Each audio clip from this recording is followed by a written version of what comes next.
എല്ലാവർക്കും very very good morning.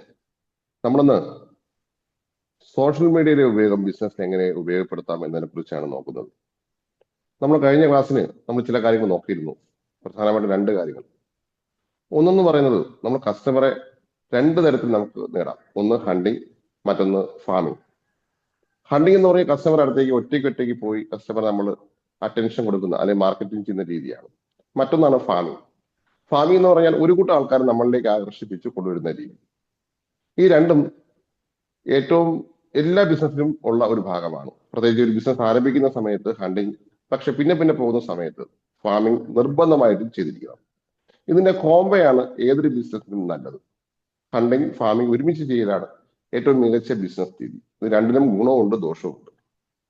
നമുക്ക് hunting ചെയ്യാൻ വേണ്ടിയിട്ട് ഏറ്റവും അത്യാവശ്യമായിട്ടുള്ള ഒരു കാര്യമാണ് SMS. അതായത് സോഷ്യൽ മീഡിയ സ്പേസ് ഉണ്ടെങ്കിൽ മാത്രമേ ഫാമിംഗ് നടത്താൻ കഴിയും. ബിസിനസ്സിൽ ആരംഭിക്കുന്നത് ഹണ്ടിങ്ങിനാണെങ്കിലും പിന്നീട് നിർബന്ധമായും ഫാമിംഗ് ചെയ്തിരിക്കണം. ഫാമിംഗ് രീതി മാർക്കറ്റിംഗ് ചെയ്തിരിക്കണം. ഫാമിംഗ് രീതി ചെയ്യാനായിട്ട് SMS സോഷ്യൽ മീഡിയ സ്പേസ് നിങ്ങൾക്ക് നിർബന്ധമായിട്ടും ഉണ്ടായിരിക്കണം എന്ന് വരെയാണ് കഴിഞ്ഞ ക്ലാസ്സിൽ നമ്മൾ നോക്കിയത്. നമുക്ക് അതിന് മുമ്പായിട്ട് നമുക്ക് സോഷ്യൽ മീഡിയയെ കുറിച്ച് ചെറിയ ധാരണ നമുക്കുണ്ടാകണം. സോഷ്യൽ മീഡിയയെ കുറിച്ചുള്ള ധാരണയുണ്ട്, പക്ഷെ സോഷ്യൽ മീഡിയ മാർക്കറ്റിംഗ് എങ്ങനെയാണ് എന്നതിനെ കുറിച്ചാണ് ആദ്യം ഒന്ന് മനസ്സിലാക്കുന്നത്. 2004 മുതലാണ് സോഷ്യൽ മീഡിയ ആരംഭിച്ചത്. സോഷ്യൽ മീഡിയ ആരംഭിക്കുന്ന സമയത്ത് ഇപ്പൊ 2025 എത്തി നിൽക്കുകയാണ്. സോഷ്യൽ മീഡിയയിൽ പ്രസൻസ് ആൾക്കാരുടെ ബിസിനസ്, പ്രത്യേകിച്ച് ബിസിനസിന്റെ അല്ലെങ്കിൽ മാർക്കറ്റിംഗിന്റെ പ്രസൻസ് വളരെ കുറവായിരുന്നു. 2004 ഇങ്ങനെ പോയി പോകുന്ന സമയത്ത് 2010 എത്തുന്ന സമയത്ത് ഒരു ഭയങ്കര ഒരു ചേഞ്ച് കൊണ്ടുവന്നു. ആ സമയത്ത് ഫേസ്ബുക്ക്, ഫേസ്ബുക്ക്, അതേപോലെ തന്നെ യൂട്യൂബ് എന്നിവയിൽ ഒരു കടന്നുകയറ്റം എല്ലാവരെയും ആകർഷിപ്പിച്ചു. ഇവിടെ ഒരു 100% ഗ്രോത്ത് ഈ 2010 എത്തുന്ന സമയത്ത് ഉണ്ടായി. 2011 2020 എത്തുന്ന സമയത്ത് ഒരു 300% ഗ്രോത്ത് ഉണ്ടായി. അതായത് ഈ സമയത്ത് ഒരുപാട് സോഷ്യൽ മീഡിയ പ്ലാറ്റ്ഫോം, വാട്സപ്പ് പോലുള്ള സോഷ്യൽ മീഡിയ പ്ലാറ്റ്ഫോം വരികയും എല്ലാ ആൾക്കാരും സോഷ്യൽ മീഡിയയ്ക്ക് എത്തുകയും ചെയ്തു. 2020 എത്തുന്ന സമയത്ത് 2020 നിന്നും 2025 എത്തുന്ന സമയത്ത് ഇതിന്റെ ഗ്രോത്ത് ഏതാണ്ട് ഒരു 1000% കുതിച്ചു വരും. എന്നാൽ 2025 ശേഷം സോഷ്യൽ മീഡിയ ഒരു അല്പം താഴോട്ട് പോയാണ്. 2025 അവസാനം എത്തുന്ന സമയത്ത്, 2025 ലാസ്റ്റ് എത്തുന്ന സമയത്ത് ഇങ്ങനെ ഇവിടെ നിൽക്കുകയാണ്. സോഷ്യൽ മീഡിയ കുറച്ച് താഴോട്ട് പോകുന്ന ഒരു കാഴ്ച കാണാൻ സാധിക്കും. ഇവിടെയാണ് നമ്മൾ ശ്രദ്ധിക്കേണ്ടത്. 2018-15 കാലഘട്ടത്തിൽ, 2018 എന്ന് വിചാരിക്കും, നമുക്കൊരു 3 രൂപ കൊടുക്കുകയാണെങ്കിൽ നമുക്ക് സോഷ്യൽ മീഡിയ വഴി ലീഡ് കിട്ടും. ഒരു ലീഡിന്റെ കോസ്റ്റ് 3-4 രൂപ കൊടുത്തു കഴിഞ്ഞാൽ നമുക്ക് കിട്ടും. എന്നാൽ ഇത് 2025 ഇപ്പോഴെത്തി നിൽക്കുന്ന സമയത്ത് ഒരു ലീഡിന് മിനിമം 100 രൂപ കൊടുക്കേണ്ടി വരും. ഞാൻ പറയാം, ഏറ്റവും കുറഞ്ഞ ലീഡിന്റെ കാര്യം പറയുന്നത്. 100 രൂപ ഇല്ലാതെ ഒരു ലീഡ് നമുക്ക് കിട്ടില്ല. 2018 3 രൂപ 4 രൂപ ആയിരുന്ന ലീഡ് 2025 എത്തുന്ന സമയത്ത് ഒരു ലീഡിന് ഏറ്റവും കുറഞ്ഞ 100 രൂപയിലേക്ക് മാറിയിട്ടുണ്ട്. എന്താണ് ഇതുകൊണ്ട് ഉദ്ദേശിക്കുന്നത്? ഇതുകൊണ്ട് ഉദ്ദേശിക്കുന്ന ഒരു കാര്യം, ഒരു പ്രധാനപ്പെട്ട കാര്യം എന്ന് പറയുന്നത്, 2018 ആൾക്കാർ ലീഡ് ചെയ്യുന്ന അല്ലെങ്കിൽ ലീഡ് ജനറേഷൻ നടത്തുന്ന ആൾക്കാരുടെ എണ്ണം വളരെ കുറവായിരുന്നു. ഒരു 2-3 പേര് മാത്രമാണ് ലീഡ് ജനറേഷൻ നടത്തുന്നത്. അന്ന് ആളും കുറവായിരുന്നു, ലീഡ് ജനറേഷൻ കുറവായിരുന്നു. ഇന്നിപ്പോ ആള് കൂടി, അതോടൊപ്പം തന്നെ ലീഡ് ജനറേഷൻ നടത്തുന്ന ആൾക്കാരുടെ എണ്ണവും കൂടി. പണ്ട് ഒരു 2-3 പേര് ലീഡ് ജനറേഷൻ നടത്തുകയാണെങ്കിൽ ഇന്നൊരു 1000 പേരെങ്കിലും ഒരേ സമയം ഒരു പ്രൊഡക്റ്റിന് വേണ്ടിയിട്ട് ലീഡിന് വേണ്ടിയിട്ട് പോകും. അത് കറക്റ്റായിട്ട് നിങ്ങൾ മനസ്സിലാക്കിയാൽ മാത്രമേ മുന്നോട്ട് പോകാൻ കഴിയും. പണ്ട് ഒരു 3-4 രൂപയ്ക്ക് ലീഡ് ജനറേഷൻ ഉണ്ടായിരുന്ന സമയത്ത് ഇന്നത് 100 രൂപയായി. പണ്ട് ലീഡിന് വേണ്ടിയിട്ട് ഒരു ബിസിനസ്സുകാരൻ പോകുന്നത് 2-3 പേരേ ഉള്ളൂ. ഇന്ന് ഏറ്റവും കുറഞ്ഞ ഒരു കുഞ്ഞു പ്രൊഡക്റ്റിനെ പോലും 100 പേരെങ്കിലും കുറഞ്ഞത് ലീഡ് ജനറേഷൻ വേണ്ടി ബിസിനസ്സുകാർ. അതിന് കാരണം 2010 ശേഷം ഒരു 10% ആൾക്കാരായിരുന്നു സോഷ്യൽ മീഡിയ ഉണ്ടായിരുന്നു. 2025 എത്തുന്ന സമയത്ത് ഏതാണ്ട് ഒരു 90% ആൾക്കാരും സോഷ്യൽ മീഡിയയിലുണ്ട്. അല്ലെങ്കിൽ ഇന്നത്തെ ഇന്റർനെറ്റിൽ ഒരു സ്വാഭാവികമായിട്ടും ഉണ്ട്. അത് മാത്രമല്ല, ഇന്നത്തെ മാർക്കറ്റിംഗ് രീതിയിലെ 80% നടക്കുന്നത് സോഷ്യൽ മീഡിയ വഴിയാണ്. പണ്ട് ട്രഡീഷണൽ രീതിയായിരുന്നു മാർക്കറ്റിംഗ് നടത്തിക്കൊണ്ടിരുന്നത്. അതായത് പത്രപരസ്യം, TV ആഡ്, ഇതൊക്കെയായിരുന്നു പ്രധാനമായിട്ടുണ്ടായിരുന്നത്. എന്നാൽ ഇന്ന് 80% മാർക്കറ്റിംഗ് നടക്കുന്നത് സോഷ്യൽ മീഡിയ വഴിയാണ്. നമ്മളതിന്റെ ശക്തി മനസ്സിലാക്കണം.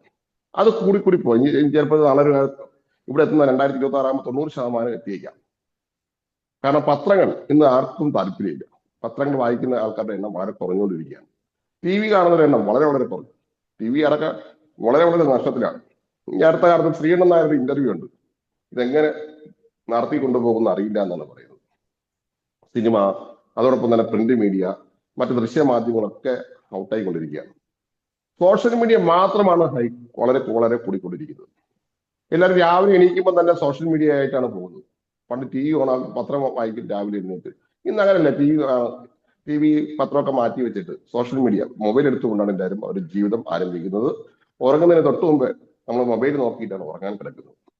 കയ്യിൽ എപ്പോഴും ഒരു മൊബൈൽ എല്ലാവരുടെ കയ്യിലും കാണും. 90% ആൾക്കാരുടെ കയ്യിലും കാണും.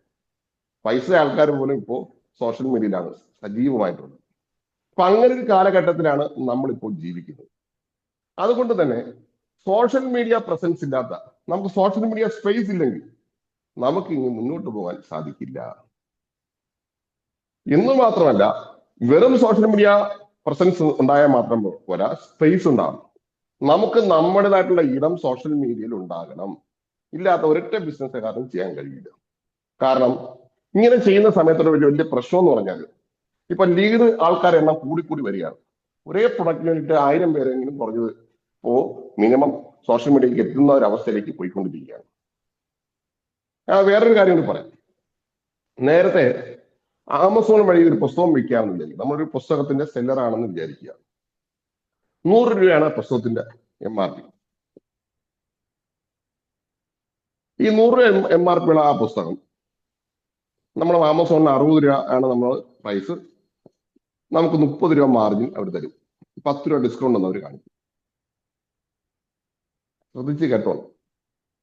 എന്നാൽ ഇതേ സാധനം ഇന്ന് 100 രൂപ ഉള്ള സാധനം ആമസോണിന് 60 രൂപ കൊടുത്താൽ ആമസോണിന് 20 രൂപ എടുക്കും. 10 രൂപ നമുക്ക് തരും. മാക്സിമം ആയിരിക്കും 10 രൂപ. കാരണം ആമസോണിൽ പണ്ട് ഒരു സെല്ലർ മാത്രമേ ഉള്ളൂ. ഇന്ന് കസ്റ്റമറെ പോലെ തന്നെ സെല്ലറിന്റെ എണ്ണവും കൂടിയിട്ടുണ്ട്. ആമസോൺ വഴി വിൽക്കാത്ത ആൾക്കാരുടെ എണ്ണം വളരെ കുറഞ്ഞു. അപ്പോൾ സ്വാഭാവികമായിട്ടും ഇവിടെ കോമ്പറ്റീഷൻ ഉണ്ടായി. ഒരേ പ്രൊഡക്റ്റ് തന്നെ പല ആൾക്കാരും കൊണ്ടുവരുന്നു. അപ്പോൾ വില താഴ്ത്തി വിൽക്കുന്നവനായിരിക്കും പിന്നെ ജയിക്കുക. അതുകൊണ്ട് വില താഴ്ത്താൻ തുടങ്ങി. എല്ലാവരും മത്സരിച്ച് വില താഴ്ത്തി ആമസോൺ വഴി വിൽക്കുന്നത് ഒരു നഷ്ടത്തിലാണ്. സെല്ലർമാരെ നിങ്ങൾ പഠിച്ചു കഴിഞ്ഞാൽ മനസ്സിലാക്കാൻ പറ്റും. ആമസോണിന്റെ പോളിസിക്ക് കാര്യമായി മാറ്റം വന്നുകൊണ്ടേയിരിക്കുകയാണ്. സ്വാഭാവികമാണ്. നമ്മൾ ആമസോണിനെ കുറ്റം പറയേണ്ട കാര്യമൊന്നുമില്ല. ഇതൊക്കെ സ്വാഭാവികമാണ്. ഇതേപോലെ തന്നെ ഫേസ്ബുക്ക് അല്ലെങ്കിൽ നമുക്ക് യൂട്യൂബ് ആഡ് നമ്മൾ റൺ ചെയ്യുന്ന സമയത്ത് പണ്ട് വളരെ കുറച്ച് ആൾക്കാർ മാത്രമാണ് ഇതിലേക്ക് വേണ്ടി വരുന്നോണ്ടിരുന്നത് ആഡ് കൊടുക്കാനായിട്ട്. കാണുന്ന വ്യൂവേഴ്സും കുറവായിരുന്നു. അതേപോലെ ആഡ് ചെയ്യുന്ന ആൾക്കാരുടെ എണ്ണവും കുറവായിരുന്നു. എന്നാൽ ഇന്ന് ആഡ് ജനറേറ്റ് ചെയ്യുന്ന ആൾക്കാരുടെ എണ്ണം കൂടി. സ്വാഭാവികമായിട്ടും അവിടെ പ്ലേയേഴ്സ് കൂടിയ സമയത്ത് ലീഡിന് പഴയ ക്വാളിറ്റിയും ഇല്ല. അതോടൊപ്പം തന്നെ പണ്ട് അതൊരു പ്രധാനപ്പെട്ട കാര്യമാണ്. പണ്ട് നമുക്ക് ഈ 3-4 രൂപ കൊടുത്ത് നമുക്ക് 100 ലീഡ് കിട്ടിക്കഴിഞ്ഞാൽ അതിന്റെ 50% നമുക്ക് എന്ത് ചെയ്യാൻ പറ്റും? ക്ലോസ് ചെയ്യാൻ കഴിയും. 50% ക്ലോസിങ് ഉറപ്പാണ്. എന്നാൽ ഇന്ന് ഈ വരുന്ന ലീഡ് ജനറേഷന്റെ നമുക്ക് 100 രൂപ കൊടുത്ത് നമുക്ക് 100 ലീഡ് കിട്ടുമെന്ന് വിചാരിക്കട്ടെ. ഇതിലെ 10% കൺവേർഷൻ റേറ്റ് മാത്രമേ കിട്ടുകയുള്ളൂ. കാരണം പണ്ട് വളരെ കുറച്ച് പേരാണ് ഒരേ ലീഡിന് വേണ്ടി പോകുന്നത്. ഇന്ന് ഒരേ ആൾക്കാർ 10 പേരുടെ അടുത്തേക്ക് പോകും. 10 പ്ലേയേഴ്സിന്റെ അടുത്തേക്ക് പോകും. 10 പേര് നിങ്ങളെ വിളിക്കും. പണ്ട് 1-2 പേരേ ഉള്ളൂ. 1-2 പേര് മാത്രമാണ് ഒരു ലീഡിന് ഒരാളെ വിളിക്കുന്നത്. ഇന്ന് അതേ സ്ഥാനത്ത് 100 പേര് വിളിക്കാനുണ്ടാവും. അപ്പോ ആൾക്കാർ സ്വാഭാവികമായിട്ട് ലീഡ് ക്ലോസ് ചെയ്യാൻ സാധിക്കാതെ ബുദ്ധിമുട്ടുകയാണ്. 100 പേരെ വിളിച്ചാൽ 10 പേര് വന്നാൽ ഭാഗ്യം. അതിഞ്ഞ് കുറഞ്ഞു പോകും. ലീഡിന്റെ റേറ്റും കൂടും. അതോടൊപ്പം തന്നെ ലീഡിന്റെ ക്വാളിറ്റിയും കുറയും. ആ ഒരു കാലത്തിലേക്കാണ് നമ്മളിപ്പോൾ പോയിക്കൊണ്ടിരിക്കുന്നത്. അതിനെ നമ്മൾ ലീഡ് വളരെ കൂട്ടണമെന്നുണ്ടെങ്കിൽ നമുക്ക് നേരത്തെ പറഞ്ഞ പോലെ സോഷ്യൽ മീഡിയ പ്രസൻസ് വളരെ അത്യാവശ്യമാണ്. അപ്പൊ നമുക്ക് ഇതിന് സോഷ്യൽ മീഡിയ പ്രസൻസ് ഉണ്ടാക്കാൻ എന്തൊക്കെ ചെയ്യണമെന്നുള്ള ഒരു ധാരണ നമുക്കുണ്ടാകും. പല ആൾക്കാരും സോഷ്യൽ മീഡിയ പ്രസൻസ് ഉണ്ടാക്കാൻ വേണ്ടി കുറെ വീഡിയോ ഇടും, അല്ലെങ്കിൽ കുറച്ച് പരസ്യങ്ങൾ ഇങ്ങനെ അവർ എവിടെയെങ്കിലും കൊടുത്ത് ചെയ്യും. ആ രീതിയിൽ കഴിഞ്ഞു. സോഷ്യൽ മീഡിയ വഴി ഒരിക്കലും നമുക്ക് ഡയറക്റ്റ് ആയിട്ട് നമുക്ക് ബിസിനസ് ക്ലോസ് ചെയ്യാൻ സാധിക്കില്ല. പണ്ട് ചെയ്യാൻ പറ്റുമായിരുന്നു. 2020 കാലഘട്ടത്തിൽ, കൊറോണ കാലഘട്ടത്തിലൊക്കെ കുറച്ച് നടന്നിരുന്നു. എന്നാൽ ഇനി അങ്ങോട്ട് പോകുന്ന സമയത്ത് സോഷ്യൽ മീഡിയയിൽ പോസ്റ്റ് ഇട്ടത് കൊണ്ട് നിങ്ങൾക്ക് ഒരിക്കലും സോഷ്യൽ മീഡിയ ക്ലോസ് ചെയ്യാൻ കഴിയില്ല. ഞാൻ നേരത്തെ നമ്മൾ ക്ലാസ് എടുക്കുന്ന സമയത്ത് 3 തരത്തിലുള്ള 3 രീതിയിൽ മാർക്കറ്റിംഗ് ചെയ്യാമെന്ന് ഞാൻ പറഞ്ഞു ആദ്യം. അപ്പൊ ഞാൻ വീണ്ടും അതിലേക്ക് പോവുകയാണ്, ഒന്ന് ശ്രദ്ധിക്കണം. 3 രീതിയിൽ നമുക്ക് സ്വാഭാവികമായിട്ടും സോഷ്യൽ മീഡിയ വഴി മാർക്കറ്റിംഗ് നമുക്ക് ചെയ്യാൻ കഴിയും. ഒന്ന്, ക്രിയേറ്റ് ചെയ്യാം. രണ്ടെന്ന് പറഞ്ഞാൽ കാശ് കൊടുത്തുകൊണ്ട് ചെയ്യാം. 3, കൊളാബ് ചെയ്യാം. 3 രീതിയാണ് നമുക്ക് ചെയ്യാൻ കഴിയുക. സോഷ്യൽ മീഡിയ വഴി നമുക്ക് ഇത് 3 ചെയ്യാൻ പറ്റും. നമുക്ക് സ്വന്തമായി കണ്ടന്റ് ക്രിയേറ്റ് ചെയ്തിടാൻ പറ്റും. നമുക്ക് ക്യാഷ് കൊടുത്ത് പരസ്യം നടത്തി അത് നേരത്തെ പറഞ്ഞ പോലെ ഫേസ്ബുക്ക് അല്ലെങ്കിൽ ഇൻസ്റ്റാഗ്രാം അല്ലെങ്കിൽ ആഡ് റൺ ചെയ്ത് നമുക്ക് ചെയ്യാൻ പറ്റും. കൊളാബ് ചെയ്യാൻ പറ്റും. നല്ല ആൾക്കാരെ കൊണ്ടുവന്ന് കൊളാബ് ചെയ്ത് നമുക്ക് ചെയ്യാൻ കഴിയും. അപ്പൊ ഇത് വളരെ ശ്രദ്ധിച്ച് കേൾക്കേണ്ട ഒരു കാര്യമാണ്. ക്രിയേറ്റ്, നമുക്ക് ആദ്യം വേണ്ടത് നമുക്ക് സ്വന്തമായി ഒരു ക്രിയേറ്റർ, നമുക്ക് ക്യാഷ് റൺ ചെയ്യുന്നതിന് പകരം ആദ്യം ചെയ്യേണ്ടത് നമുക്ക് സോഷ്യൽ മീഡിയ പ്രസൻസ് ഉണ്ടാക്കുക എന്നുള്ളതാണ്. സോഷ്യൽ മീഡിയ പ്രസൻസിന് രണ്ടാമത് സോഷ്യൽ മീഡിയ നമുക്കൊരു ഒരു സ്പേസ് ഉണ്ടാകും. പ്രസൻസിനെ മാറ്റിയിട്ട് നമുക്ക് പ്രസൻസ് ഉണ്ടായാൽ മാത്രം പോരാ, സ്പേസ്, നമ്മുടേതായിട്ടുള്ള സ്പേസ് ഉണ്ടാക്കിയിരിക്കണം. ഇത് വളരെ പ്രധാനപ്പെട്ട കാര്യമാണ്. അപ്പൊ അതിന് ആദ്യം ഉണ്ടാകേണ്ടതാണ് സോഷ്യൽ മീഡിയ ഒരു കണ്ടന്റ് ക്രിയേഷൻ എന്ന് പറയുന്നത്. സോഷ്യൽ മീഡിയയിൽ നമുക്കൊരു കണ്ടന്റ് ക്രിയേഷൻസ് ആദ്യം സ്റ്റാർട്ട് ചെയ്യാം. അതിന് എന്തൊക്കെയാണ് നാം ശ്രദ്ധിക്കേണ്ടത്? അതിന് ഒന്നാമത്തെ കാര്യം, ഒരു കാര്യം നമ്മൾ പ്രത്യേകം മനസ്സിലാക്കണം. നമ്മൾ ഇങ്ങിരുന്ന പോസ്റ്റുകൾ ചുമ്മാ ഏതെങ്കിലും പോസ്റ്റ് ഇട്ടാൽ മാത്രം പോരാ. ഏതൊരു പോസ്റ്റ് ഇട്ടാലും ആ പോസ്റ്റ് ആൾക്കാർ ശ്രദ്ധിക്കപ്പെടണമെങ്കിൽ 3 സെക്കൻഡ് റൂളുണ്ട് സോഷ്യൽ മീഡിയയിൽ. ഏതൊരാളും 3 സെക്കൻഡാണ് ആദ്യം ഒരു പോസ്റ്റ് നോക്കുന്നത്. 1, 2, 3 സെക്കൻഡ്. 3 സെക്കൻഡ് കഴിയാണെങ്കിൽ അയാൾക്ക് ഇഷ്ടപ്പെടുന്ന അയാൾ അടുത്തേക്ക് പോകും. 3 സെക്കൻഡ് നിൽക്കില്ല, ചിലപ്പോൾ 1.5 സെക്കൻഡൊക്കെ ആയിരിക്കും നിൽക്കുക. അതുകൊണ്ട് തന്നെ നമ്മുടെ ഏതൊരു പോസ്റ്റ് ഇട്ടാലും ഏതൊരു വീഡിയോ തയ്യാറാക്കിയാലും ഹൂക്ക് വെച്ച് മാത്രമാണ്. പ്രത്യേകിച്ച് വീഡിയോ തയ്യാറാക്കുന്ന സമയത്ത് ഹൂക്ക് നിർബന്ധമായിട്ടും ഉണ്ടാകണം. അവൻ അതിൽ നിർത്തണമെങ്കിൽ നമ്മൾ ആദ്യം പറയുന്ന 3 സെക്കൻഡ് വളരെ പ്രധാനപ്പെട്ടതാണ്. ഇപ്പൊ നമ്മൾ ഇൻട്രോ ഒക്കെ അവതരിപ്പിക്കുന്ന രീതി നമുക്ക് അടുത്ത കാണാൻ കഴിയും. അത് ഇതിന്റെ ഒരു ഭാഗമായിട്ടാണ്. ഫസ്റ്റ് ഇൻട്രോ പറഞ്ഞിട്ടായിരിക്കും സ്റ്റാർട്ട് ചെയ്യുക. നമ്മൾ അതേപോലെ തന്നെ നമ്മൾ സോഷ്യൽ മീഡിയ നമ്മൾ സ്റ്റാർട്ട് ചെയ്യുന്ന സമയത്ത് ഒരു ഇൻട്രോ അല്ലെങ്കിൽ ഹൂക്ക് വളരെ അത്യാവശ്യമാണ്. 3 സെക്കൻഡ് നിങ്ങൾ അട്രാക്ട് ചെയ്യാൻ കഴിഞ്ഞാൽ പിന്നെ കുറഞ്ഞത് അടുത്ത് നല്ല കണ്ടന്റ് കൊടുത്താൽ ഒരു 20 സെക്കൻഡോ 30 സെക്കൻഡോ അല്ലെങ്കിൽ മാക്സിമം 1 മിനിറ്റോ നിൽക്കും. കാരണം സോഷ്യൽ മീഡിയ നേരത്തെ പറഞ്ഞ പോലെ ഇഷ്ടംപോലെ കണ്ടന്റുകൾ ഉണ്ട്. അപ്പൊ നമ്മുടെ കണ്ടന്റ് കാണണമെന്നുണ്ടെങ്കിൽ ആദ്യമായിട്ട് ചെയ്യേണ്ട ഹൂക്ക് വളരെ അത്യാവശ്യമായിട്ടുള്ള കാര്യമാണ്. പല ആൾക്കാർ ഈ ഹൂക്കിനെ കുറിച്ച് അധികം ചിന്തിക്കാറില്ല. രണ്ടാമത്തെ കാര്യം, ഇത് രണ്ടാമത്തെ വളരെ പ്രധാനപ്പെട്ട പോയിന്റാണ്. നമ്മൾ പൊതുവെ ഇങ്ങനെയുള്ള പോസ്റ്റ് തയ്യാറാക്കുന്ന സമയത്ത് നമ്മുടെ പ്രശ്നങ്ങളെ കുറിച്ചാണ് പറയേണ്ടത്. ഒരു കാരണവശാലും നമ്മൾ വെറുതെ കുറെ പരസ്യം വച്ചിട്ട് കാര്യമില്ല. ഉദാഹരണം, നിങ്ങളൊരു ടെയിൽ വിൽക്കുന്ന ഒരാളാണെന്ന് വിചാരിക്കട്ടെ. അപ്പൊ നിങ്ങൾ ടെയിലിന്റെ പടം വയ്ക്കുന്നു, അല്ലെങ്കിൽ അതിന്റെ പശയുടെ പടം വയ്ക്കുന്നു, അതിന്റെ സിമെന്റിന്റെ പടം വയ്ക്കുന്നു. അത് വെച്ചിട്ട് കാര്യമില്ല. നിങ്ങൾക്ക് മികച്ച ഒരിക്കലും പൊട്ടാത്തതുമായിട്ടുള്ള ടെയിൽ ആവശ്യമുണ്ടോ? ഇങ്ങനെയൊക്കെയുള്ള പ്രശ്നങ്ങളെ ആണ് അവർ ഹെഡിങ് ആയിട്ട് കൊടുക്കേണ്ടത്. പ്രോബ്ലമാണ് ഏതൊരു സോഷ്യൽ മീഡിയയിൽ പ്രധാനപ്പെട്ട ആൾക്കാരെ ആകർഷിക്കുന്ന കാര്യം. പലപ്പോഴും പല ആൾക്കാരും അതിന്റെ ഫീച്ചേഴ്സ് പറയാറുണ്ട്. അല്ല, ബെനിഫിറ്റ്. ആൾക്കാർ നോക്കുന്ന ബെനിഫിറ്റും പിന്നെ പ്രോബ്ലവുമാണ്. എന്താണ് പ്രശ്നം? ബെനിഫിറ്റ്. ആദ്യം പ്രോബ്ലം പറഞ്ഞിട്ട് അതിനെങ്ങനെ പരിഹരിക്കാമെന്ന് പറയുന്നതാണ് ഇന്ന് ഏറ്റവും മികച്ച രീതിയിലുള്ള സോഷ്യൽ മീഡിയ മാർക്കറ്റിംഗ് തന്ത്രം. ആദ്യം പ്രോബ്ലം, അവന്റെ പ്രശ്നം പറയുക, ആ പ്രശ്നത്തിന് പരിഹാരം എന്താണെന്ന് പറയുക. ഇത്രയേ ഉള്ളൂ. ചില ആൾക്കാർ വാരി വരിച്ച് കാര്യങ്ങൾ പറയാറുണ്ട്. അങ്ങനെയുള്ള കാര്യങ്ങളൊക്കെ ആൾക്കാർ ശ്രദ്ധിക്കില്ല. നമ്മള് വീഡിയോ എത്ര പേര് കണ്ടു എന്നതല്ല കാര്യം, എത്ര മണിക്കൂർ വാച്ച് ചെയ്തതിലാണ് കാര്യം. നമ്മൾ നേരത്തെ പഠിച്ചിട്ടുണ്ട്, ടൈം, അതാണ് ഏറ്റവും പ്രധാനപ്പെട്ട കാര്യം. ഞാൻ ഈ പറഞ്ഞ കാര്യം നിങ്ങൾ ജസ്റ്റ് കണ്ടിട്ട് പോയി, ആദ്യം തുറക്കം കണ്ടിട്ട് പോയി, ഒരു കാര്യമില്ല, ലീഡിലേക്ക് മാറില്ല. നമുക്ക് കാണാനൊക്കെ സുഖം, കുറെ ആൾക്കാർ കണ്ടു, ഓ കൊള്ളാം എന്നൊക്കെ നമ്മൾ മനസ്സിൽ വിചാരിക്കും. പക്ഷെ അത് ഇന്ന് ഒരു ബിസിനസ്സുകാരനെ സംബന്ധിച്ച് കാര്യമില്ല. നിങ്ങൾ കാണുന്ന ടൈം വളരെ പ്രധാനപ്പെട്ടതാണ്. അതോടൊപ്പം തന്നെ നിങ്ങളുടെ ഓഡിയൻസ് ആണോ കണ്ടതും എന്നും ശ്രദ്ധിക്കുക. ആരെങ്കിലും കണ്ടിട്ട് കാര്യമില്ല, ഓഡിയൻസ് വളരെ പ്രധാനപ്പെട്ടതാണ്. നിങ്ങളുടെ മേഖലയിലുള്ള ആൾക്കാർ മാത്രമാണ് നിങ്ങളെ പരസ്യം കാണേണ്ടത്. ഉദാഹരണം, ജെൻസ് ഷർട്ടിന്റെ ടീഷർട്ടിന്റെ ഒരു പരസ്യം ഇറക്കുന്ന സമയത്ത് അത് കൂടുതൽ കാണേണ്ടത് ആണുങ്ങളാണ്. ആ പ്രായം, വയസ്സ ആളിനെ കാണിച്ചിട്ട് കാര്യമില്ല. ആ പ്രായത്തിനനുസരിച്ചുള്ള ആൾക്കാർ, അത് ജെൻസ്, അവർ തന്നെ കാണണം.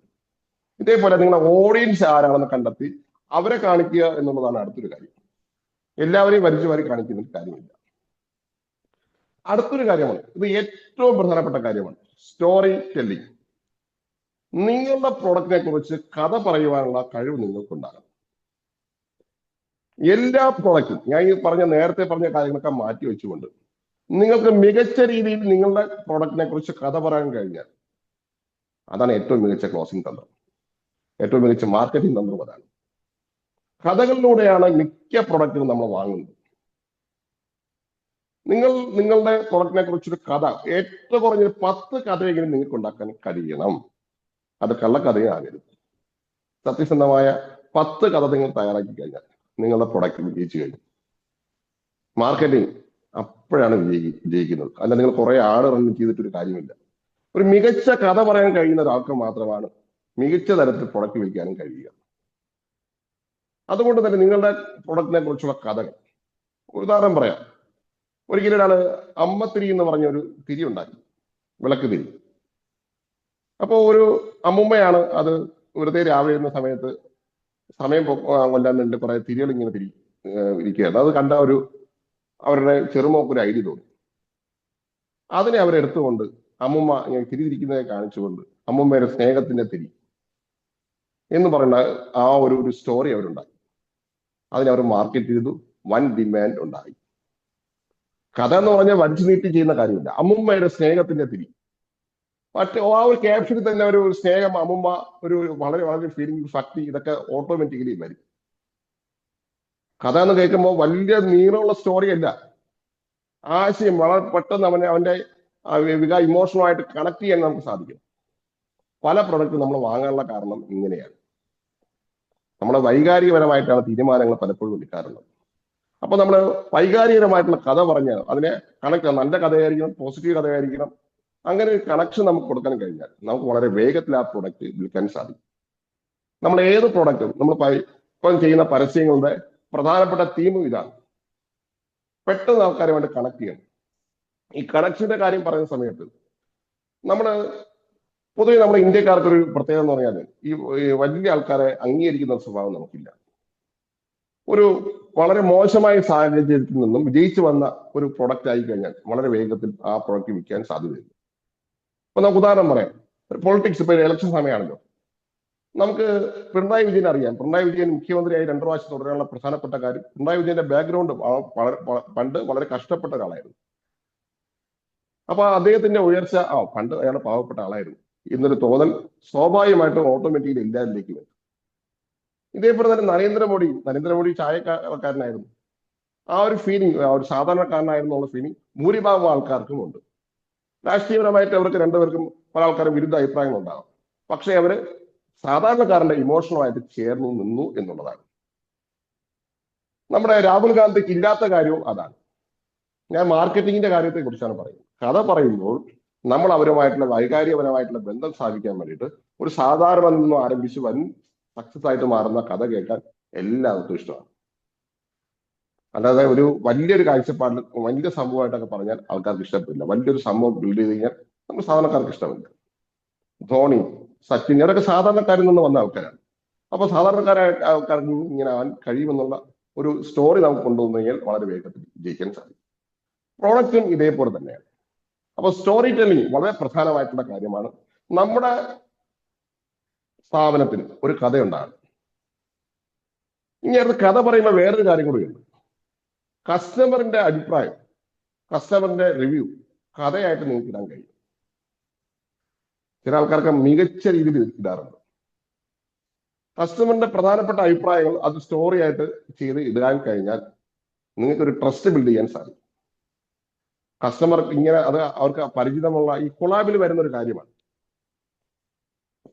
ക്രിയേറ്റും കൊളാബും കൂടി ചേരുമ്പോൾ ചില പ്രമുഖരായിട്ട് ആൾക്കാർ നിങ്ങളുടെ ഷോപ്പിൽ അല്ലെങ്കിൽ നിങ്ങളുടെ പ്രോഡക്റ്റ് വാങ്ങി കഴിഞ്ഞാൽ അവരിൽ നിന്ന് റിവ്യൂ എടുക്കാൻ കഴിഞ്ഞാൽ രണ്ടും കൂടി ചേർന്ന് മികച്ച റിസൾട്ട് കിട്ടും. ഇതിന് കൊളാബ് കാശ് ചിലവാക്കി ചെയ്യണമെന്നില്ല. ഇതേപോലെയുള്ള മികച്ച ചില ആൾക്കാർ നിങ്ങൾക്ക് നല്ല സർവീസ് ചെയ്യാൻ കഴിഞ്ഞാൽ അവരിന്ന് റിവ്യൂ ചോദിച്ചാൽ തരും. തന്നത് സ്റ്റോറി ആയിട്ട് നിങ്ങൾക്ക് ഇടാൻ കഴിഞ്ഞാൽ അത് വളരെ വളരെ മികച്ച റിസൾട്ട് കിട്ടുന്ന ഒരു കാര്യമാണ്. ഇത് പലരും ചെയ്യാറില്ല. ഒരു 10 വർഷമായിട്ടുള്ള ഒരു ഷോപ്പ് ഉണ്ടെങ്കിൽ അയാൾക്ക് ഏറ്റവും കുറഞ്ഞത് ഒരു 1000 ആ ഭാഗത്തുള്ള സെലിബ്രിറ്റി അല്ലെങ്കിൽ മികച്ച ആൾക്കാർ, ആ നാട്ടിൽ സ്വാധീനിക്കുന്ന ആൾക്കാർ എത്തിയിട്ടുണ്ടാവും.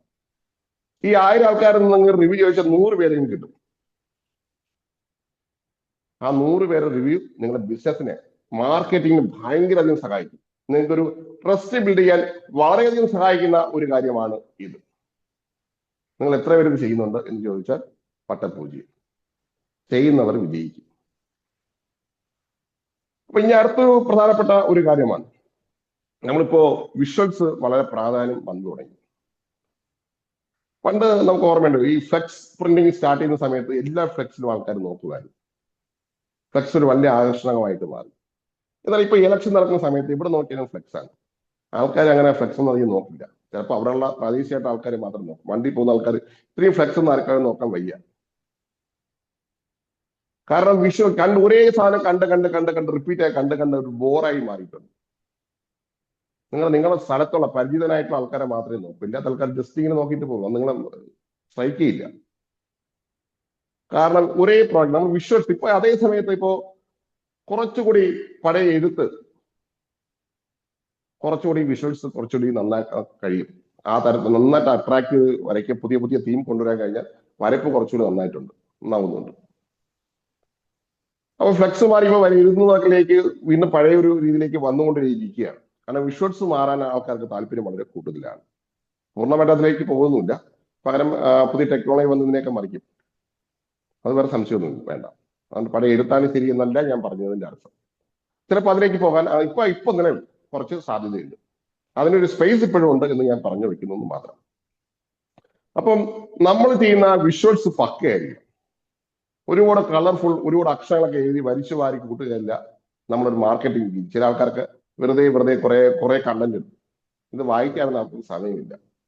ദൃശ്യങ്ങൾ വളരെ പെർഫെക്റ്റ് ആയി, ഇതിനെ കുറെ റേഷ്യോ ഉണ്ട്, ഇതിനെക്കുറിച്ച് നമ്മൾ വ്യക്തമായിട്ട് നമ്മൾ മനസ്സിലാക്കിയിട്ട് വേണം മുന്നോട്ട് പോകാനായി.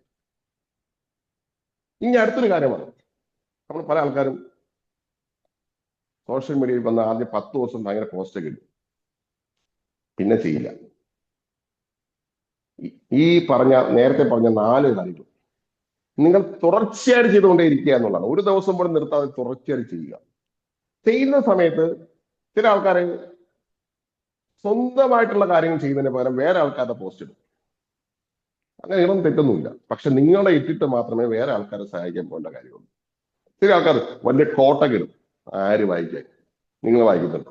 വലിയ ഉപദേശം, ഇങ്ങനെ ചെയ്യൂ അങ്ങനെ ചെയ്യൂ, ജീവിതത്തിന്റെ ഏറ്റവും ഉയർന്ന ചിന്ത. ഒരു കുഴപ്പമില്ല, ഇതൊന്നും ആരും നോക്കാൻ പോകുന്നില്ല.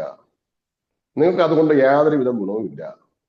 ഈ കോട്ട് വായിച്ചിട്ട് ആൾക്കാർ ഇപ്പൊ ഉടനെ നന്നാവാനൊന്നും പോകുന്നില്ല. അതിന് പകരം നിങ്ങളുടെ പ്രൊഡക്റ്റ്, നിങ്ങളുടെ കസ്റ്റമർ റിവ്യൂ, നിങ്ങൾ തയ്യാറാക്കിയ വീഡിയോകൾ, നിങ്ങളുടെ പ്രൊഡക്റ്റിനെ കുറിച്ചുള്ള സവിശേഷതകൾ നിരന്തരം ഇത് മാത്രം ഇടണം. നമ്മുടെ സ്പേസ് വേസ്റ്റ് ആക്കരുത്. SMS നമ്മുടെ സ്പേസിൽ വേറെ ആളുടെ പ്രൊമോഷൻ അല്ല നമ്മൾ ചെയ്യേണ്ടത്, നമ്മുടെ പ്രൊമോഷനാണ്. ഒരു കാരണവശാലും ഒരു ബിസിനസ്സുകാരൻ ചെയ്യാൻ പാടില്ലാത്തൊരു കാര്യമാണ് വേറെ ആൾക്കാർക്ക് വേണ്ടി ഇങ്ങനെ പരസ്യം. അതല്ല, മമ്മൂട്ടി പറഞ്ഞ പോലെ എന്റെ തല എന്റെ കൈ എന്റെ മുഖം, ഓർമ്മയുണ്ടല്ലോ മമ്മൂട്ടി എല്ലാ ആക്സിഡന്റിൽ പറഞ്ഞ പോലെ. അത് നമ്മുടെ മനസ്സിൽ വേണം. വളരെ പ്രധാനമായിട്ടുള്ള ഒരു കാര്യമാണ്. പല ആൾക്കാരും വിട്ടുപോകുന്ന ഒരു കാര്യമാണ്. വേറെ ആർക്കോ വേണ്ടിയല്ല നമ്മൾ ചെയ്യേണ്ടത്. നമുക്ക് നഷ്ടം വന്നാൽ നമ്മൾ മാത്രമേ ഉള്ളൂ. നമ്മുടെ പ്രോഡക്റ്റ് ആൾക്കാരുടെ മുന്നിൽ എത്തിക്കാനുള്ള വൻ ശ്രമം എപ്പോഴും നമ്മൾ നടത്തണം. അത് തുടർച്ചയായിട്ട് എല്ലാ ദിവസവും. അത് വെറുതെ ഒരു പരസ്യം കിട്ടാൻ മാത്രം പോരാ. നേരത്തെ പറഞ്ഞ 4 സ്റ്റെപ്പ്, അതായത് ഹൂക്കുണ്ടാവണം വീഡിയോ തയ്യാറാക്കുകയാണെങ്കിൽ. രണ്ടാമത്തെ കാര്യം എന്ന് പറയുന്നത് അതിന് അവരുടെ പ്രോബ്ലം അറ്റൻഷൻ ചെയ്യുന്ന തരത്തിലുള്ളതായിരിക്കണം. പല ആൾക്കാരും വെറുതെ പരസ്യം ചെയ്യാറുണ്ട്. അത് കാര്യമില്ല. ചുമ്മാ എന്തായാലും എഴുതിയിരുന്നുള്ള കാര്യമില്ല. പ്രോബ്ലം, തീർച്ചയായിട്ടും അവരുടെ പ്രോബ്ലം എന്താണെന്ന്, അല്ലെങ്കിൽ നമ്മുടെ കസ്റ്റമർ പ്രോബ്ലം എന്താണെന്ന് തിരിച്ചറിഞ്ഞ് അതിന് തരത്തിലുള്ള പോസ്റ്റാണ് നമ്മൾ തയ്യാറാക്കേണ്ടത്. മൂന്നാമത്തെ കാര്യമാണ് നമ്മുടെ സ്റ്റോറി ടെല്ലിംഗ്. നമുക്ക് കഥയുണ്ടാകണം. കഥ എന്ന് പറഞ്ഞ ഏറ്റവും പ്രധാനമായിട്ടുള്ള കാര്യമാണ്. കഥയില്ലാതെ ഒരു പ്രൊഡക്റ്റ് ഇല്ല. വളരെ വേഗത്തിൽ കഥ എന്ന് പറയുമ്പോൾ വലിയ കഥയല്ല, കുഞ്ഞു കുഞ്ഞു കഥകൾ. അങ്ങനെ 10 കഥയിൽ നമ്മുടെ പ്രൊഡക്റ്റുമായി ബന്ധപ്പെട്ട് നമുക്ക് പറയുവാൻ സാധിക്കും. ഇത് 3 കാര്യങ്ങൾ തുടർച്ചയായിട്ട് ചെയ്യുക എന്നുള്ളതാണ് 4ാമത്തെ കാര്യം. ഇനി നമ്മള് ഇത്രയും 4 കാര്യങ്ങളും അറ്റൻഷൻ പിടിച്ചു പറ്റാൻ വേണ്ടിയിട്ടുള്ള കാര്യമാണ്. അടുത്ത അട്രാക്ട് ചെയ്യാനുള്ള കാര്യം, നമ്മൾ നല്ല വാല്യൂ കൊടുക്കുക. ഉദാഹരണം, നിങ്ങളൊരു LIC ഏജന്റ് ആണെന്ന് വിചാരിക്കട്ടെ. LIC ആണ് നിങ്ങൾക്ക് സെയിൽ ചെയ്യേണ്ടത്. നിങ്ങൾ ഡയറക്റ്റ് പോയി എനിക്ക് സെയിൽ തരൂ എന്നല്ല നിങ്ങൾ ചെയ്യേണ്ടത്. അതിന് പകരം എന്താണ് ഇൻഷുറൻസ്, ഇൻഷുറൻസ് എടുത്താലുള്ള ഗുണങ്ങൾ എന്തൊക്കെയാണ്, ഇൻഷുറൻസ് എടുക്കാതെ പോയുള്ള പ്രശ്നം എന്തൊക്കെയാണ്, ഇങ്ങനെയുള്ള കാര്യങ്ങൾ വാല്യൂസ് അതിനെ കുറിച്ച് കൊടുത്തുകൊണ്ടേയിരിക്കുക എന്നുള്ളതാണ്. നിങ്ങൾ ടൈൽ നടത്തുന്ന ഒരു ഷോപ്പ് ഓണറാണെന്ന് വിചാരിക്കട്ടെ, അല്ലെ മാർബിൾ വിൽക്കുന്ന ഒരാളെന്ന് വിചാരിക്കട്ടെ. എന്താണ് മാർബിളും ടൈലും തമ്മിലുള്ള വ്യത്യാസം എന്താണ്? ആ പ്രോഡക്റ്റിനെ കുറിച്ചുള്ള എക്സ്പെർട്ട് പറയുന്ന തരത്തിലുള്ള കാര്യങ്ങൾ പറഞ്ഞുകൊണ്ടേയിരിക്കുക, വാല്യൂസ് കസ്റ്റമർക്ക് കൊടുത്തുകൊണ്ടേയിരിക്കുക എന്നുള്ളതാണ് അടുത്തൊരു കാര്യം. നമ്മൾ എന്തെങ്കിലും വിളിച്ചു പറഞ്ഞിട്ട് കാര്യമില്ല, വാല്യൂ കൊടുത്തുകൊണ്ടേയിരിക്കുക, നല്ല നല്ല കാര്യങ്ങൾ കൊടുത്തുകൊണ്ടേയിരിക്കുക എന്നുള്ളതാണ്. നമ്മൾ ഉറക്കെ കരയണം. ഉറക്കെ കരഞ്ഞാൽ മാത്രമേ പാല് കിട്ടൂ എന്ന് പറയാറുണ്ട്. കുഞ്ഞിന് പാല് കിട്ടാതെ ഉറക്കെ കരയണം എന്ന് പറയുന്ന പോലെ നമ്മുടെ ഈ വാല്യൂ ഇങ്ങനെ കൊടുത്തുകൊണ്ടിരിക്കുക. അത് ഇത്ര പേര് കണ്ടു കണ്ടില്ല എന്നുള്ളത് നമ്മുടെ വിഷയമല്ല. നമ്മൾ നല്ല വീഡിയോ ഇട്ട് കഴിഞ്ഞാൽ ചിലപ്പോൾ ആൾക്കാർ കാണുന്നത് കുറവായിരിക്കും. പക്ഷെ കാണുന്ന ആൾക്കാർ ചിലപ്പോൾ നമ്മൾ കറക്റ്റ് കസ്റ്റമർ ആയിരിക്കും. ആരെങ്കിലും എന്തെങ്കിലും കണ്ടിട്ട് കാര്യമില്ല. പ്രൈസിലല്ല കാര്യം, നേരത്തെ പറഞ്ഞ പോലെ ടൈമിലാണ്. വാല്യൂ കൊടുക്കുന്ന സമയത്ത് പലപ്പോഴും ആൾക്കാർ കൂടുതൽ കാണാറില്ല. കാരണം ചില ആൾക്കാർക്ക് വിവാദങ്ങളിൽ മാത്രമാണ് താല്പര്യം. അവരിങ്ങനെ വിവാദങ്ങൾ കണ്ട് അതിൽ ലയിക്കുന്ന ആൾക്കാരാണ്. അവർ കസ്റ്റമർ അല്ല. നിങ്ങളുടെ കസ്റ്റമറിലേക്കാണ് നിങ്ങൾ എത്തേണ്ടത്. അതുകൊണ്ട് സ്വാഭാവികമായും കസ്റ്റമർ എന്ത് ചെയ്യും? കസ്റ്റമർ അതിനനുസരിച്ച് വീഡിയോ സെർച്ച് ചെയ്യുന്ന സമയത്ത് നിങ്ങൾ എത്തപ്പെടും. അതിനു വേണ്ടിയുള്ള വാല്യൂ മികച്ച തരത്തിൽ നിങ്ങൾ ചെയ്യുക. ഇപ്പൊ പാചകമാണ്, നിങ്ങൾ ഫുഡാണ് ആണെങ്കിൽ, നിങ്ങൾക്ക് ഒരു ഹോട്ടൽ ഉണ്ടെന്ന് വിചാരിക്കട്ടെ. അപ്പോൾ നല്ല നല്ല ഫുഡിനെ കുറിച്ച് നിങ്ങൾക്ക് സംസാരിക്കാം. ഹെൽത്തി ഫുഡ് എന്താണ്, എങ്ങനെയാണ് ആഹാരം കഴിക്കുമ്പോൾ ശ്രദ്ധിക്കേണ്ട കാര്യങ്ങൾ, ഇങ്ങനെയുള്ള കാര്യങ്ങൾ കൊടുത്തുകൊണ്ടിരിക്കുക. അല്ലാതെ നമ്മൾ വാല്യൂ ഇല്ലാത്ത ഒരു വീഡിയോയ്ക്കും നിങ്ങൾക്ക് അട്രാക്ഷൻ ചെയ്യാൻ കഴിയില്ല, അറ്റൻഷൻ നടത്താൻ കഴിയും. അട്രാക്ഷൻ ആണ് ബിസിനസ്സിലേക്ക് കൊണ്ടുപോകുന്നത്. അപ്പൊ ഇങ്ങനെ നല്ല നല്ല വീഡിയോ ഇട്ട് കഴിഞ്ഞാൽ നിങ്ങളൊരു അതോറിറ്റി ആയിട്ട് മാറും, എക്സ്പെർട്ട് ആയിട്ട് മാറും. ഇതിനു വേണ്ടി നിങ്ങൾ നല്ല ഒരു അന്വേഷണം നിങ്ങൾ നടത്തണം. നിങ്ങൾ പൊതുവെ ബിസിനസ് ചെയ്യുന്ന ആൾക്കാർ വേറെ കുറെ കാര്യങ്ങൾ ചിന്തിക്കുന്നതിന് പകരം ഇങ്ങനെയുള്ള കാര്യങ്ങൾ ചെയ്ത് കഴിഞ്ഞാൽ, തുടർച്ചയായിട്ട് ചെയ്തുകൊണ്ടേയിരുന്നു കഴിഞ്ഞാൽ, നിങ്ങളൊരു അതോറിറ്റി നിങ്ങൾക്ക് ബിൽഡ് ചെയ്യാൻ സാധിക്കും. അതോറിറ്റി നിങ്ങൾ സ്വാഭാവികമായിട്ടും നിങ്ങളെ മുന്നോട്ട് കൊണ്ടുപോകും. അപ്പൊ ഇതില് ചിലപ്പോഴൊക്കെ പറ്റുന്ന ഒരു കാര്യമാണ്, അതോറിറ്റി ബിൽഡ് ചെയ്യുന്ന സമയത്ത് നിങ്ങൾ ശ്രദ്ധ മാറുവാനുള്ള സാധ്യതയുണ്ട്. നിങ്ങളൊരു ബ്രാൻഡ് ആയി കഴിഞ്ഞാൽ നിങ്ങൾ കാണുന്നതിനും പോകുന്നതിനും കയറി അഭിപ്രായം പറയും. ഒരിക്കലും അങ്ങനെ നിൽക്കരുത്. ഇങ്ങനെ പറയുമ്പോൾ മതം, പൊളിറ്റിക്സ് കഴിയുന്നത്ര ഒഴിവാക്കുക. കാരണം കസ്റ്റമർ പല മതത്തിലുള്ള ആൾക്കാരുണ്ടാകാം, പല രാഷ്ട്രീയം വിശ്വസിക്കുന്ന ആൾക്കാരുണ്ടാകാം. അവരുടെയൊക്കെ വിശ്വാസം അവരുടെ മതമാണ് ഏറ്റവും വലുതെന്നാണ്. നമ്മൾ പോയി അങ്ങനെയല്ല, നമ്മുടെ മതം നമ്മുടെ രാഷ്ട്രീയം അടിച്ചേൽപ്പിക്കാൻ ശ്രമിച്ചു കഴിഞ്ഞാൽ അവർ ഇറിറ്റേഷനാണ്. അവർ ഇറിറ്റേറ്റായി നിങ്ങളിൽ നിന്ന് അകലുവാനുള്ള സാധ്യതയുണ്ട്. അത് ഗുണത്തെക്കാളേറെ ദോഷം സംഭവിക്കും. നിങ്ങൾ അവരെ മതം പഠിപ്പിക്കാനോ രാഷ്ട്രീയം പഠിപ്പിക്കാനോ പോകരുത്. പകരം വാല്യൂസ്, നിങ്ങൾ കസ്റ്റമറിനെ കുറിച്ചുള്ള വാല്യൂസ് കൊടുത്തുകൊണ്ടേയിരിക്കുക എന്നുള്ളതാണ്. അതിനെക്കുറിച്ചാണ് നിങ്ങൾ സംസാരിച്ചു കൊണ്ടേയിരിക്കേണ്ടത്. കാരണം നിങ്ങൾ ബിസിനസ്സുകാരനാണ്, ബിസിനസ്സാണ് നിങ്ങൾ സംസാരിക്കുന്നത്, ബിസിനസ്സാണ് നിങ്ങളുടെ മേഖല എന്നുള്ളതാണ്. ഇങ്ങനെ സംസാരിക്കുന്ന കസ്റ്റമറുമായി സംസാരിക്കുമ്പോൾ മികച്ച വേറൊരു കാര്യങ്ങൾ നമ്മൾ ശ്രദ്ധിക്കണം. 2 വേ കമ്മ്യൂണിക്കേഷൻ ചെയ്യുന്നത് ഏറ്റവും മികച്ച കാര്യം. നമ്മൾ മാത്രം സംസാരിച്ചുകൊണ്ടിരിക്കുന്ന രീതി നല്ലതല്ല. അങ്ങോട്ടും ഇങ്ങോട്ടും സംസാരിക്കുക എന്നുള്ളത് ഏറ്റവും പ്രധാനമായിട്ടുള്ള കാര്യമാണ്. ഒറ്റയ്ക്ക് ഒരാൾ മാത്രം സംസാരിച്ചുകൊണ്ട് മുന്നോട്ട് പോയി കഴിഞ്ഞാൽ ഒരുപാട് കാലം പോകാൻ കഴിയില്ല. 2 വേ കമ്മ്യൂണിക്കേഷൻ ഇല്ലാതെ ഒരു ബിസിനസ്സിന് മുന്നോട്ട് പോകാൻ കഴിയില്ല. ഇത്രയും കാര്യങ്ങൾ സോഷ്യൽ മീഡിയയിൽ നിങ്ങൾ ചെയ്യുമ്പോൾ മിനിമം ഇത്രയല്ല, ഏതാണ്ടൊരു 40-50 കാര്യമുണ്ട്. മിനിമം ഇത്രയും കാര്യങ്ങൾ ശ്രദ്ധിച്ചുകൊണ്ട് നിങ്ങൾ മുന്നോട്ട് പോയാൽ സോഷ്യൽ മീഡിയക്ക് നിങ്ങൾക്കൊരു സ്പേസ് ഉണ്ടാകുവാൻ സാധിക്കും. സോഷ്യൽ മീഡിയ പ്രസൻസിൽ കാര്യമില്ല, സോഷ്യൽ മീഡിയ സ്പേസ്, നിങ്ങളുടേതായിട്ടുള്ള സ്പേസ് ഉണ്ടാക്കിയെടുക്കാൻ വേണ്ടിയിട്ട് ഇത്രയും കാര്യങ്ങൾ നിരന്തരം, ഈ പറഞ്ഞ പോയിന്റ് നിരന്തരം ചെയ്തുകൊണ്ടേയിരിക്കുക എന്നുള്ളതാണ്. അങ്ങനെ നിങ്ങൾക്ക് മികച്ച ഒരു പ്രൊഡക്റ്റ് ആയി സോഷ്യൽ മീഡിയയിൽ പ്രസൻസ് ഉണ്ടാക്കി അത് നിങ്ങൾക്ക് ഒരു സ്പേസ് ഉണ്ടാക്കാൻ കഴിയട്ടെ എന്ന് എല്ലാവരോടും ആശംസിക്കുന്നു. Thank you, thank you, thank you. എന്തായാലും പറയാനുണ്ടോ അർജുൻ? റിവ്യൂ.